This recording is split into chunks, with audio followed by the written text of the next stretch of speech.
Um, you might be like, why is this woman on again? And does she ever get out of that chair? So I, like everybody else, have been watching the news, listening to the news, and thinking about the news. And any family that has a child with autism is paying attention to the news. Um, I would argue that Kate Swenson, Carrie Cariello, and Adrienne Wood are particularly paying attention to the news. Our book, Autism Out Loud, came out April 2nd, which was World Autism Day. And yesterday it was announced that for 2 weeks now, it has been on the New York Times bestseller list. And you might think, well, it's a good book. In the last 80 years, only 4 books on autism have been on the New York Times bestseller list. And the last one was 8 years ago. And it is the very first book with autism in the main title that's been on the New York Times bestseller list. So it's been a big deal for us. And we couldn't have known that RFK was going to enter into the conversation, that a child with autism would be shot and killed just over a week ago in his yard by the police. So there's really a lot happening. And my friend Kate Swenson of Finding Cooper's Voice wrote a really beautiful post today on her page. I hope you'll go and look at it. And she said, I'm scared to talk because I'm scared that whatever I say, somebody is not going to agree with. Her son Cooper is 14 and was diagnosed with nonverbal severe autism when he was 3, 11 years ago. Amos, my son, is 8 and was diagnosed with, nobody gave me any level, so I don't know. I remember it was like a 9, and they said that wasn't good, but I don't know what it was. He was diagnosed with autism at 3. At the time, he was nonverbal. He now does speak. He doesn't really tell you how he's feeling, but he can tell you how many sleeps it is until he goes to the hotel in Raleigh, which is today. And have I gotten a hotel room? No. And then Carrie Cariello, my other co-author, has 5 children. Her second son, Jack, is diagnosed with autism, and he lives in a supported college program in the Northeast. And she is working on an op-ed as we speak, kind of about what's happening. So we're doing a lot of talking. We just did an interview with the Today Show about our feelings. And I think it's really an important conversation.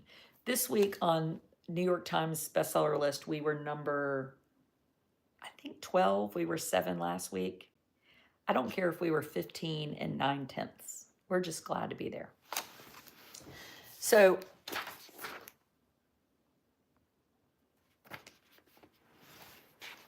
people have strong opinions about this, and I have taken some notes because I think this is really important.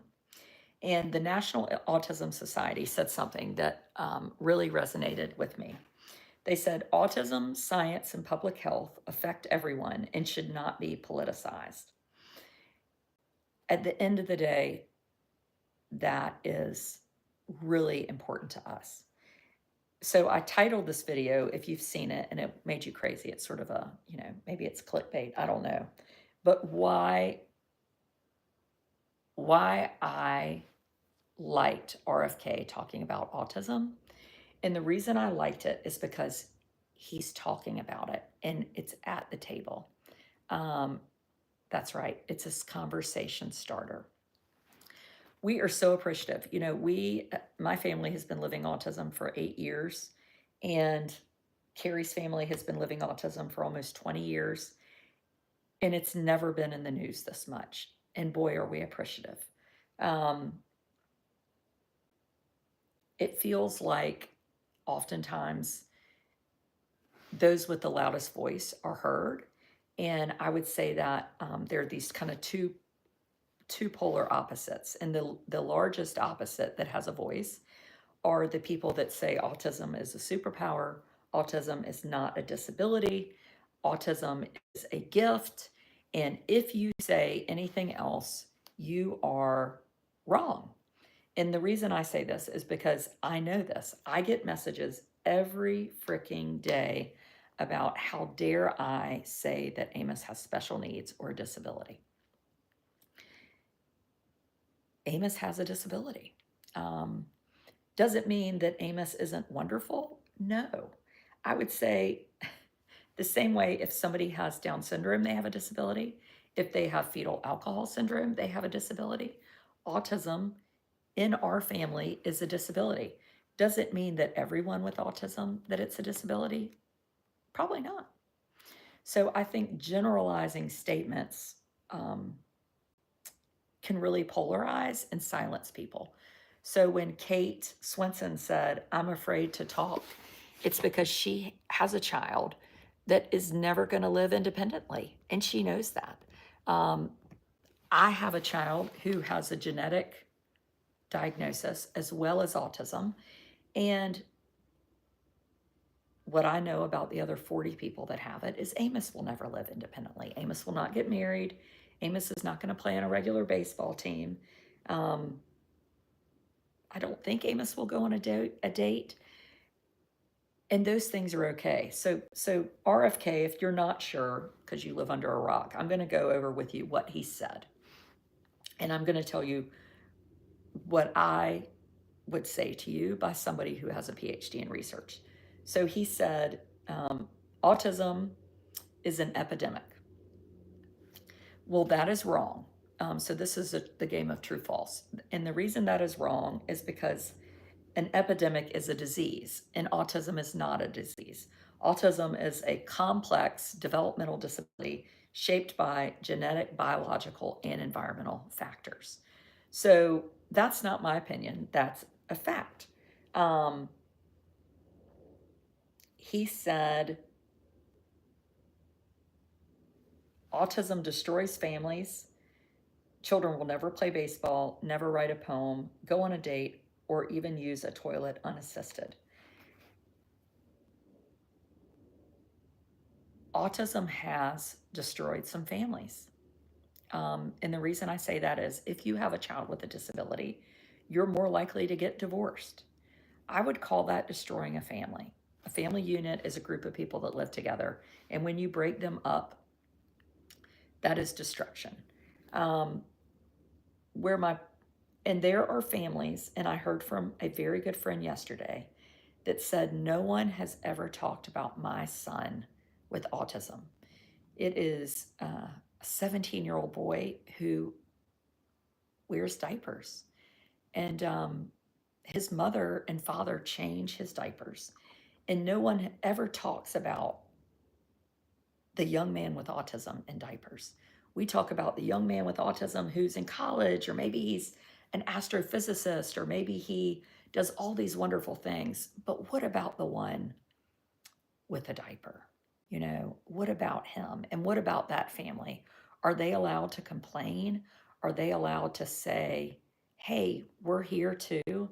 Hey, this is a disability. Hey, we need a babysitter for a 17-year-old if we want to run to the drugstore or run to a basketball game of our other children. I think that's important that they feel seen. And I think, as my friend Carrie said when we were on CBS Morning, Hollywood autism doesn't always feature all the families. People like tidy and pretty and wrapped up in a bow autism, right? When I share successes about my son Amos, they're always more popular on social media than if I share that Amos hit himself in the head 3 times, or I share the real heart of a medical uh, trying to figure out medicine or staying up all night. Um, but these are real things that need talked about. And so if there's one thing that RFK did right, it was he gave people a seat at the table. It depends on where the spectrum. That's exactly right. Some will never live independently and some will. I think that's really important. Allison's saying never pay taxes, never hold a job. So there are those that will never pay taxes and never hold a job. Amos is on the wait list for the waiver. When he gets the waiver, he will get Medicaid for the rest of his life. And that is so that Amos has health insurance when I am gone, and that's important to me. Amos will take more than Amos gives to the government. But I would also argue that I have given way more than many others have. And I'm thankful that that is an option for us. I don't want his older siblings worrying about, has you paid Amos's health insurance this month?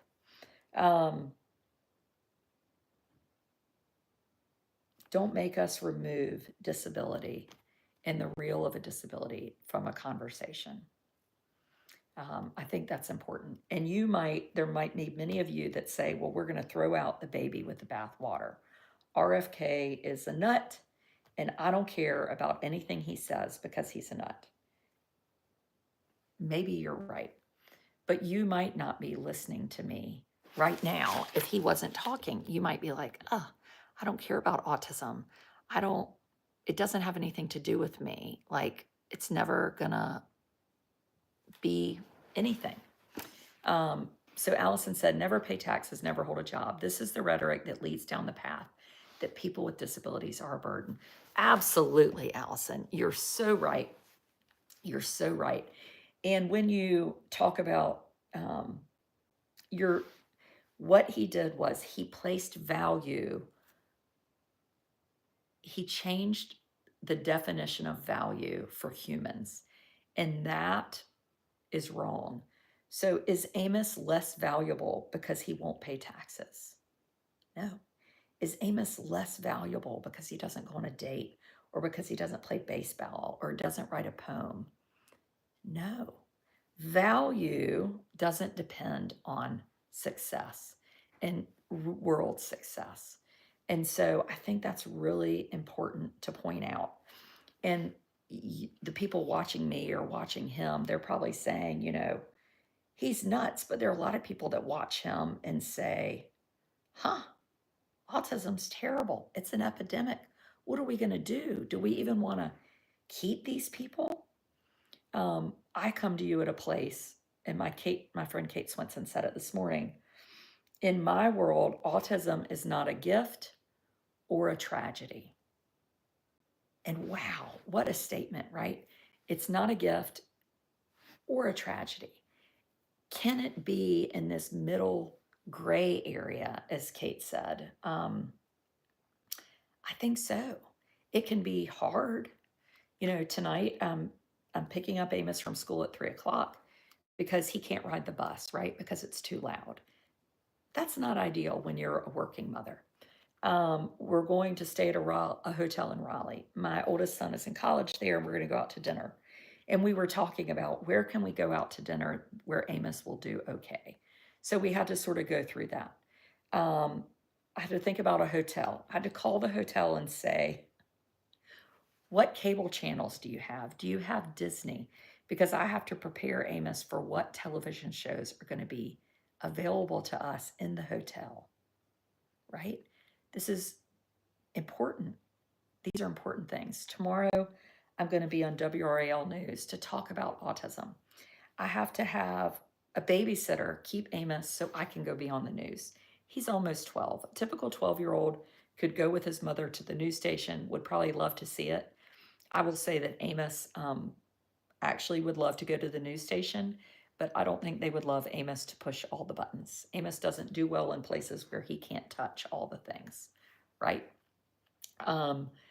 So these are parts of our journey that are not typical, and they are part of a disability. They make things hard for us. Does that mean I don't want Amos? No. Amos is the most amazing human, one of the most amazing humans I've ever met. He is perfect. And I mean, he was created and he is perfect. The other thing that I think RFK did wrong was that he said some things that are not supported by research. So you should understand that over $5 billion has been spent on research about autism over the last 20 years. That is a lot of time and money that's been spent. So one thing And these are just like weeds, right? One thing he said is, we're going to look at ultrasounds and see if they cause autism. Well, that data has already happened. In 2023, a study came out that had looked at thousands of children whose mothers had ultrasounds in pregnancy, thousands that did not have ultrasounds. That's called research, right? You set up a hypothesis and you do a study. The research very clearly said ultrasounds do not increase the level of autism. So it is disappointing that RFK would say things and not even take the time to do a little research himself of what research had already been done. I think that's just stupidity, not doing your homework. He does not believe in maternal health issues, and research really does support maternal health issues contributing to autism. Diabetes, fever in your second trimester, obesity, psychiatric disorders, older mothers and fathers, premature births. Data is showing that these do contribute to higher levels of autism. So Stephanie said, he said he will look at ultrasounds, but he doesn't believe those will make a difference. So Stephanie, what I would say to you or to someone else, there's no reason to look at ultrasounds because they've already been looked at. The data has already been looked at on vaccines. I think he struggles with that because he wanted to blame vaccines, and this is where it would be nice to have a leader with maybe a degree in research or health, because it very clearly, that research was done. It was done. It's done. Vaccines do not cause autism. We know that. What we do see is that in 2000, 1 in 150 children were diagnosed with autism. Okay, I'm not going to allow any fighting. So if there's any fighting, you're going to get deleted. In 2000, 1 in 150 were diagnosed with autism. In 2025, just this past week, we hear 1 in 31. RFK is saying it is an epidemic, it is a disease, it is environmental that's contributing to this spike in autism. What the research tells us is that it's genetic, biological, and environmental. We don't know what all the things are yet. Okay, we don't know. That's really important.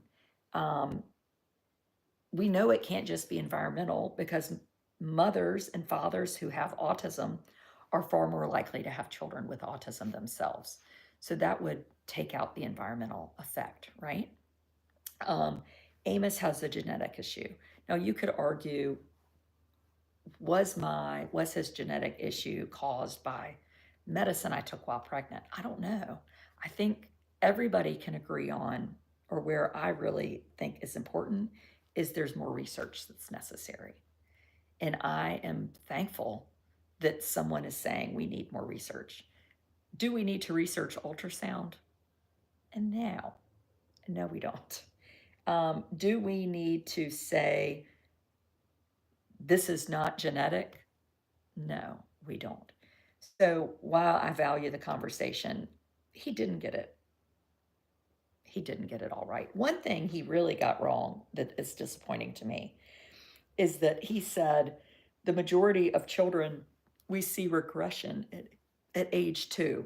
And that's not right. Again, this is not my opinion. All you have to do is go back to the data.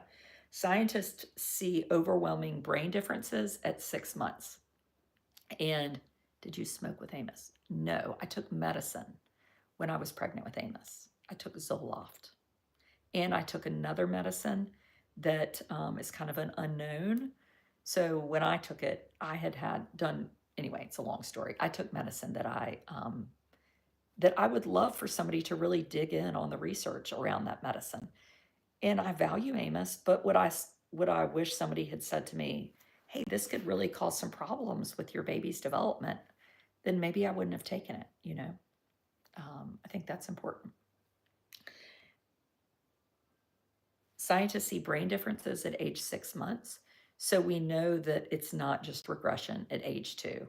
I would tell you specifically that when Amos was 10 days old, I knew he was different. I knew he was different.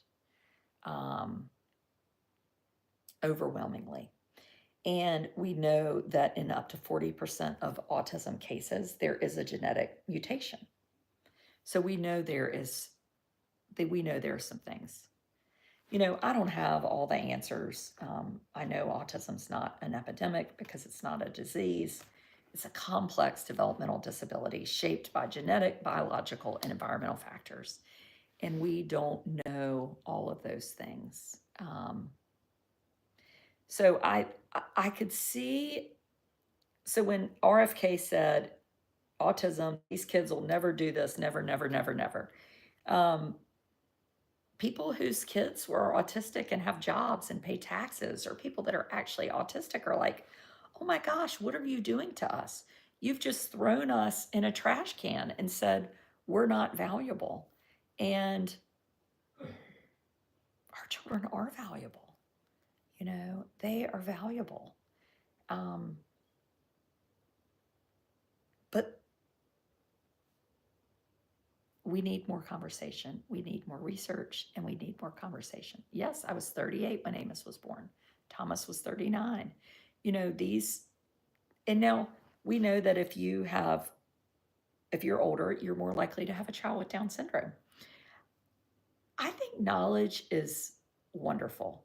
I love that people can know things. If Amos's genetic disability, what they thought at first was it would have meant that Blair had a chance of, and this will be the last thing I say, of passing down this gene, which would mean she would have a 1 in 4 chance of having a child with a disability. And I remember saying to her, she was about 4, and I just couldn't help myself. I said, what would you think if you found out you were going to have a baby like Amos? And now this 4-year-old knew life with Amos, or no, she was 7, sorry, because he was almost 4. She knew life with Amos, right? And she said, I would be excited. And it's like, wow, I think that she knows better than anybody, or somebody with a child with Down syndrome knows better than anybody of what having a child with Down syndrome is like. So we have to listen, we have to listen. I think the unknown is scary. I think RFK comes to this as this sounds scary, but not this is my son or my brother or my sister or my uncle. It's important that we are truthful and are factual, and that we look at data and research, and that the way we talk matters. And yes, is there going to be a solution in September? No, there's not. It's not possible. It would be like saying Adrian is going to be a neurosurgeon in September. It's not possible. It's not possible for Adrian to be a neurosurgeon in September because Adrian hasn't gone to medical school. So it's not possible to do what he says is going to happen by September. It's just not possible. Kick RFK out and put you in his position. Yes, that would be great. I could move up to DC. Love it. Amos would really love DC, especially if he had access to Air Force One. Holy cow. He might have to drop out of school. But anyway, thank y'all, and look for the Today Show article where Kate Swinson and Carrie Cariello and I kind of weigh in. And tomorrow I'll be on WRAL in Raleigh, North Carolina. And get autism out loud. I think if you want to know how to learn truth and facts and what autism is all about, this is the book for you. And you can get it on Amazon. You can buy it from the Duck's Cottage. If you buy it from the Duck's Cottage, it will have all 6 signatures, which are the 3 mamas and the 3 boys. So thank y'all.